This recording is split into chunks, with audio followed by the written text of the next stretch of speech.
బాబాసాహెబ్ అంబేద్కర్ గారిది 69వ వర్ధంతి సందర్భంగా రాష్ట్ర వ్యాప్తంగా అన్ని నియోజకవర్గాల్లో కూడా మా నాయకుడు జగన్మోహన్ రెడ్డి గారి ఆదేశాల మేరకు వారికి నివాళులు అర్పించి అంబేద్కర్ గారికి రాష్ట్రంలో జరుగుతూ ఉన్న విషయాల గురించి కూడా మీతో మాట్లాడాలని చెప్పి పార్టీ నిర్ణయించిన మీదట నేను ఈరోజు మీ ముందుకు రావడం జరిగింది. ఈరోజు రాష్ట్రంలో ఎన్నికల ముందు మనకు అందరికీ కూడా తెలుసు, ఈయన అన్నీ కూడా తప్పుడు హామీలు ఇస్తాడని చెప్పి 2014లో చూసాము, అంతకుముందు కూడా చూసాము. రామారావు దిగిపోయినప్పుడు రామారావు గారు ఇచ్చిన హామీలన్నీ కూడా తుంగలో దొక్కాడు.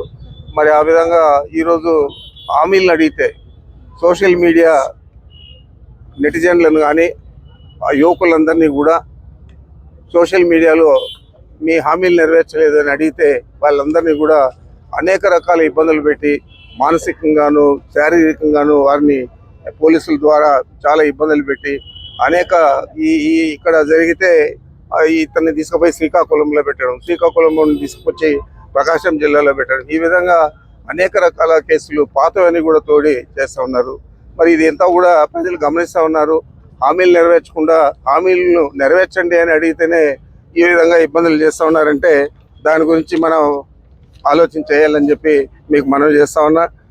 ఈరోజు కడాకు హామీలు నెరవేర్చకపోయినా పర్వాలేదు, అతనికి బాంబ్ బ్లాస్ట్ జరిగితే వెంకటేశ్వర స్వామి ఆయన ప్రాణాలు రక్షిస్తే చంద్రబాబు నాయుడు ప్రాణాలను, వెంకటేశ్వర స్వామిని కూడా లడ్డు నెపంతో లడ్డూలు లోపభూయిష్టంగా ఉంది, జంతువుల కొవ్వు కలిపారు అని చెప్పి ఇష్టం వచ్చినట్లు మాట్లాడి అపవిత్రం చేసేదే కాకుండా దేవుణ్ణి కూడా రాజకీయాల్లోకి ఇచ్చిన ఘనత చంద్రబాబు నాయుడుది. మరి ఈరోజు మనం చూస్తూ ఉన్నాం, మొదట బుడమేరు వరద అన్నాడు, తర్వాత ప్రకాశం బ్యారేజీకి గేట్లు బోట్లు అడ్డం పెట్టారని చెప్పారు, మదనపల్లి ఫైల్స్ దగ్ధమన్నారు. దాని ప్రత్యక్షంగా నా మీదే మదనపల్లి ఫైల్స్లో నా ప్రమేయం ఉందన్నారు. మరి దాదాపు 6 నెలలు అవుతా ఉంది. నేరుగా డీజీపీకి ఒక హెలికాప్టర్ ఇచ్చి డీజీపీని, అడిషనల్ డీజీ, సిఐడిని పంపించారు. మరి ఏదైనా ఉంటే యాక్షన్ తీసుకోవాలి, కానీ ఇట్లా తప్పుడు ప్రచారాలు, డైవర్షన్ పాలిటిక్స్ అతనికి ఎప్పుడు కూడా అలవాటు అని చెప్పి మీకు తెలియజేస్తా ఉన్నా. అదేవిధంగా తాజాగా రేషన్ బియ్యం పోర్టు ద్వారా ఎగుమతి అవుతా ఉందని చెప్పి స్వయానా డిప్యూటీ సీఎంను పంపించి అక్కడ మాట్లాడేయడం జరిగింది. ఆ తుదకు కరెంట్ ఛార్జీలు పెంచేదే కాకుండా ఆదానికి సెకీ ఆదానిది, ఆ సెకీకి డబ్బులు తీసుకొని ఇచ్చారని చెప్పి తప్పుడు ప్రచారం చేశారు.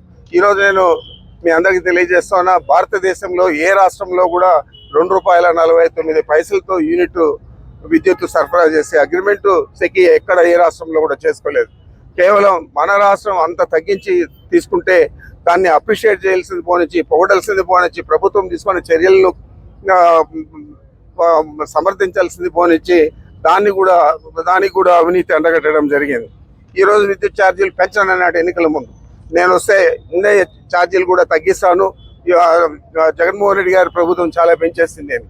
6 నెలలు కూడా కాలేదు. 6 నెలల్లోనే ఒకసారి 6,072 కోట్లు, ఇంకొకసారి 9,412 కోట్లు పెంచడమే కాకుండా 15,485 కోట్లు ఈ ప్రజల మీద భారం మోపి ఈ నెల బిల్లుల్లోనే 58 పైసలు ఒక యూనిట్కు పెట్టడం జరిగింది. మరి రేపు నెల, వచ్చే నెల పెట్టి ఏప్రిల్ మాసంలో వచ్చే బిల్లులో ₹2 పైచీలకు ఒక యూనిట్ ధర పెంచడం జరిగింది. మరి ఎంతవరకు ఇది సమర్థనీయం? ఇది మరి ఏదైనా ప్రభుత్వం అధికారంలోకి వచ్చినప్పుడు చెప్పిన మాటలు కాపాడుకోవాలా, కాపాడుకోలేకపోయినా కూడా కనీసం ఇంత భారం నీకు ఓట్లేసి గెలిపించిన ప్రజల మీద పెంచడం అనేది చాలా దురదృష్టకరం అని చెప్పి మీ అందరికీ కూడా తెలియజేస్తా ఉన్నాను.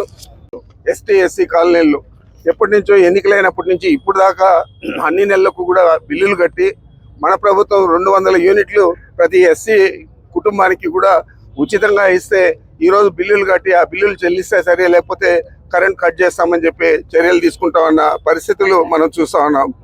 మరి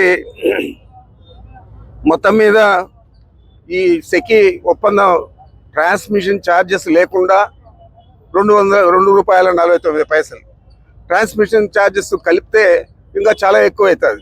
అది కూడా తీసేసి అత్యంత తక్కువ ధరకు భారతదేశంలోనే ఏ రాష్ట్రంలో చేయనట్లు జగన్మోహన్ రెడ్డి గారు ₹2.49 మనకు ఈ సోలార్ విద్యుత్ ఇస్తామంటే దాన్ని అన్ని రాష్ట్రాలు కూడా మనకంటే ఎక్కువ ప్లస్ ట్రాన్స్మిషన్ ఛార్జెస్ కూడా వేసుకుంటూ ఉన్నారు. మరి ఇవన్నీ కూడా పరిస్థితులన్నీ కూడా మనం చూస్తూ ఉన్నాం.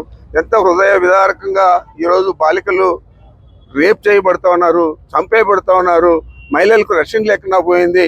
ఆ రోజు మనం ఉంటే దిశ చట్టం తీసుకురావాలని చెప్పి సెంట్రల్ గవర్నమెంట్ పంపించేదే కాకుండా ఇక్కడ దిశ పోలీస్ స్టేషన్లు పెట్టాము, దిశ యాప్ తయారు చేసి ఇచ్చాము. ఆ యాప్ ఫోన్లో కదిలిస్తేనే 10 నిమిషాలలో పోలీసులు పోయే పరిస్థితి గతంలో ఉన్నది. మరి ఈరోజు ఆ పరిస్థితి లేదు. హత్య చేయబడిన మహిళలు కానీ, రేప్ చేయబడిన మహిళలు కానీ, బాలికలు కానీ వారికి దిక్కే లేదని చెప్పి మీకు మనవి చేస్తా ఉన్నాను. ఈరోజు మన రాష్ట్రం మొత్తం మీద అనేక జిల్లాలలో ఈ పరిస్థితులు నెలకొన్నాయి. మరి ఇవన్నీ కూడా చూడకుండా కేవలం డైవర్షన్ పాలిటిక్స్, నువ్వు ఏదైనా డెవలప్మెంట్ పాలిటిక్స్ చేయాలా, నువ్వు చాలా పెద్ద ఎత్తున మెజారిటీతో గెలిచావు.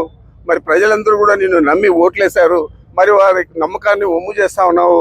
అన్ని హామీలు కూడా తుంగలో దొక్కావు. ఈరోజు అడిగిన వారిని అందరినీ కూడా జైల్లో పెట్టిస్తా ఉన్నావు. మరి ఎంతవరకు సబబు ఇది అని చెప్పి నేను అడుగుతా ఉన్నాను.